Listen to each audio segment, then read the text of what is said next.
Bismillahirrahmanirrahim. Perkenalkan, nama saya Ahmad Firman dengan NIM 2320203869201017 dengan mata kuliah Stratifikasi Sosial dan Mobilitas. Jadi teman-teman, saya akan memberikan sedikit pemahaman mengenai konsep agama dalam stratifikasi sosial. Nah, stratifikasi sosial adalah pengelompokan masyarakat secara berjenjang. Ada kelompok yang berada di posisi tinggi, menengah, dan rendah. Biasanya terdiri dari status, kekuasaan, ekonomi, pendidikan, dan peran sosial. Nah, agama sebagai bentuk status sosial.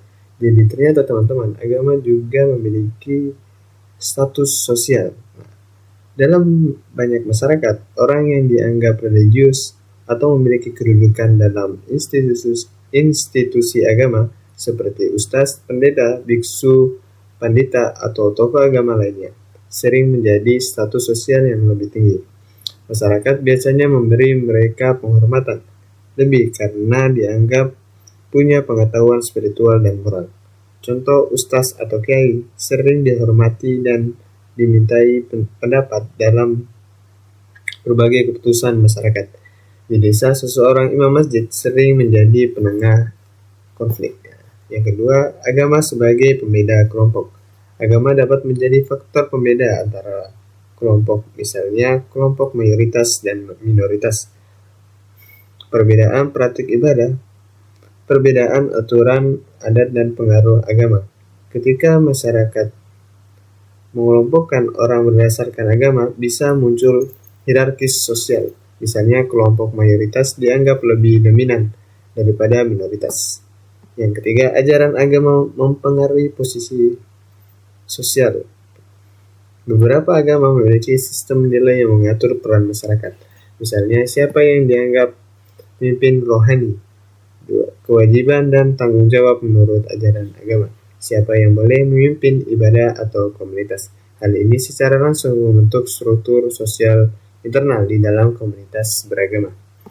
Akses terhadap sumber daya dan kekuasaan. Dalam beberapa masyarakat, posisi keagamaan dapat memberikan akses kekuasaan politik. Akses ke yang pertama adalah kekuasaan politik, dua pendidikan, yang ketiga ekonomi. Misalnya, tokoh agama terlibat dalam politik lokal atau menjadi penasihat pemerintah. Yang kelima, agama sebagai alat mobilitas sosial. Nah, menariknya, agama juga bisa membuat seseorang naik status sosial. Contoh, seseorang yang menjadi hafiz, pendeta, atau pemuka agama bisa lebih dihormati dibandingkan status sosial sebelumnya. Yang kedua, orang yang lebih aktif dalam kegiatan keagamaan lebih bisa dipercayai oleh masyarakat. Nah, kalau dari poin yang pertama adalah masyarakat yang menjadi hafiz, pendeta, atau pemuka agama bisa lebih dihormati dibandingkan status sosial sebelumnya. Banyak di kalangan masyarakat yang dari kelas bawah, yang pendidikannya atau di pesantren dimanapun dia berpendidikan terkait dengan agama, cenderung bisa naik status sosialnya, akan dihormati dalam suatu masyarakat ketika dia memiliki pengetahuan lebih terkait dengan agamanya. Oke, mungkin cukup sekian dari saya. Terima kasih atas perhatiannya.